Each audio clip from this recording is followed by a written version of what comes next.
আমাদের গ্রামে কালী পুজোর সময় বান্ধবী বাপের বাড়ি এসেছে বিয়ের পর জোর কাটাতে, তাই আমাদের ট্রিট দিতে নিয়ে যাচ্ছে দুই জামাই। মুখ থেকে যখন বেরিয়েই পড়েছে তো আমরা আর কেউ পিছুপা হচ্ছি না, সব রেডি সেডি হয়ে বসে পড়েছি টোটোয়। গন্তব্যস্থল হচ্ছে প্রথমে আমরা যাব নদীর ধার একটু গরমে হাওয়া খেতে, তারপর যাব ডিনার করতে। আমরা এসেছি সবাই শিবগঞ্জেই আসলাম কারণ এখানে অনেক লোক সংখ্যা কম, নিরিবিলি শান্তিতে একটু টাইম স্পেন্ড করতে পারবো, গল্প করতে পারবো, তার জন্যই।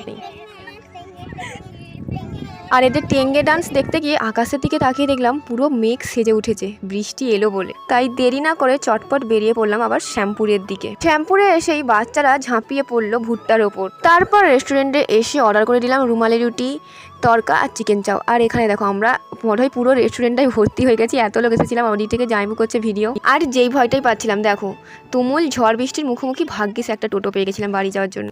বাড়ি এসে দেখলাম লোডশেডিং, আর কালী পুজোর দিন যে লাইটগুলো কিনেছিলাম মানু ওদিক থেকে লাইট দেখাচ্ছে আর আমি এদিক থেকে। তো থ্যাংক ইউ ফর ওয়াচিং।